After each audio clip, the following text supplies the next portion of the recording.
The biggest thing for me is his emotional part. It's not so much how well he's doing in school, although he's never been able to attend school before. Now he is, and he's getting A's and B's. Um, he's in the first grade level for his age in math and science, which is amazing because before, when he was on all the drugs, he couldn't read, he couldn't spell, he couldn't write, didn't even want to. As soon as he came off of all that, the mind wasn't clouded anymore, the chelation started, and this kid is just going crazy. Yeah, I just saw him trying to do the math when I was in here just a few minutes ago. Yeah. He was doing math on his own. Yeah. And I mean, anywhere we go, we were on the plane coming here, and he took Cheez-Its, and he's doing he's doing math with the Cheez-Its, adding, just on his own because he's enjoying it and he wants to learn. So this is my new son, my real son now. He's happy. He feels good. He's much better. My son doesn't throw up anymore. He doesn't. Oh yeah. Yeah, he doesn't. He used to throw up 3-4 times a day. When I take him to school, since he's never been before, they would have me drive him up, and they would have a lady come and meet with him, and they would walk him to class. Okay, and at the end of the day, I would drive up because it's a long line, and he would wait in this media center with the kindergarten children, and they would call him out and they would walk him to the car. And we're at the point now, here it is, school started the end of August, and about 3 weeks ago, I dropped my son off, and he walked to class by himself and knew exactly where to go. And I went to pick him up from school, and I went to the kindergarten line, and they said, sorry, your son told us he wants to go be picked up with his class. So he's learning these independent skills. He's watching these other kids. He's being challenged by being in that class with those other children, and that's what he wants to be. You can see that he is more confident, and he doesn't feel like he's so different than other kids that he's around. He never wanted to play with other children. He would walk around and mimic them because he didn't know how to communicate with them. Now he can talk to them. Now if someone says something to him that's not nice, he can talk to them and tell them he didn't like that. Where before he couldn't do that. He couldn't articulate the way he can now. Now he's comfortable on his own, wants to do his own thing, and yeah, that's good. That independence. Really good. I just wish I would have done it sooner, but like I said, he's here now, and we're dealing with every day, and I look forward to every day because I know that every day is going to be something different. What would you say to somebody who was thinking about going through a course of treatment or going through this course of treatment? What would you say to them? Well, both of us have actually spoken to many people because, it's sad now that there's always going to be someone who has or knows of someone that has the label of autism. And just coming up here on the plane, Jason was having a moment. I call them moments now. And you can't go very far on a plane. There's really nowhere to go. And I didn't want to cause too much of a stir.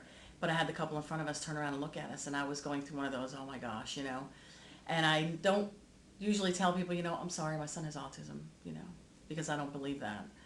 But in this case, I wanted to let them know something was going on here. She just wasn't a spoiled kid. And when I said that to them, the lady had said to me, oh, that's okay, my nephew has autism. And I was like, this is everywhere. And when we run into someone, my parents have a business, and a lot of people come in. When I talk about people, I'm on Facebook, and then I've talked with a lot of people that I've now become friends with over all of this.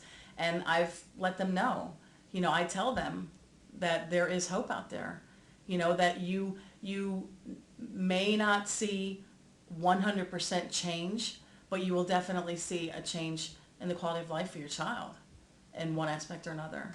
I am totally positive that my son will be the way he should be and have a normal life and be able to be productive in society when he grows up. And I think every parent focuses on that no matter what. And anything that you can get out of that, you're happy with. And I mentioned the other people, the other families we've met here. The stories are they're wonderful. They're just absolutely fabulous.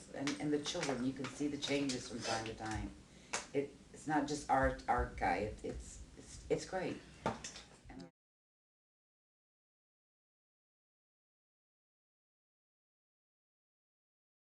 We're working on his discipline and his behavior because when he was 2 and he was diagnosed from these neurologists and special doctors, I was told that he would have what is called meltdowns.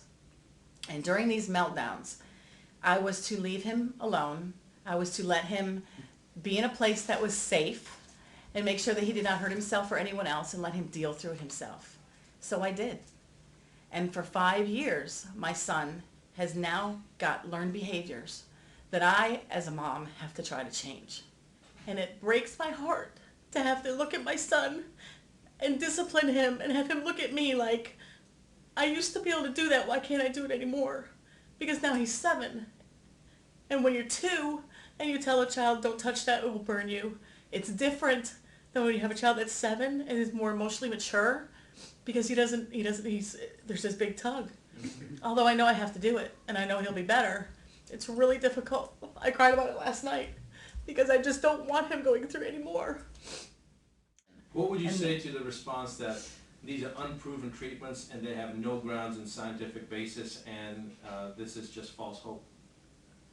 I would say it's all wrong. That's a lie. Because I've seen it. I'm living it. My son spent 5 years in the traditional sense of being taken care of, and all they were doing was just not helping him at all. They were just quieting him so that they didn't have to deal with it. I was told by my pediatrician, we in the medical society are told that we don't know what causes autism, and we are told that we don't know how to fix it. So all we are told is that we need to take away the symptoms the best we can, and that wasn't good enough for me. Because of everything that's going on with my son right now, I'm on a mission myself, because it upsets me so much to think that there are people out there that are settling because they don't know. There's no reason why everyone can't have what my son has. There's no reason why they can't have that help. And there's got to be a way out there for kids to have some type of foundation, something to help them to be able to get what they need. Unfortunately, that has to be, but that's something that I'm passionate about right now. I get so angry when I hear other people saying that their son or their daughter has autism, or that they're autistic, because they don't. All it is the medical community has no idea, so they just stick a label on it, and they put them aside, and they don't even help them. They just put it out there, and it's wrong. It just infuriates me. It's so wrong, because there is something that can be done. There is a way to reverse what's going on, and there's people out there that don't even know this, and it's just not right. It's not right at all. No matter how it all happened, no matter if it's the vaccinations, it doesn't even matter. That's not even the point. The point is there's a way to fix this. That's what needs to be recognized. There is a way to change it. It doesn't matter how it happened anymore. Placing blame means nothing. It's getting our kids back to where they need to be.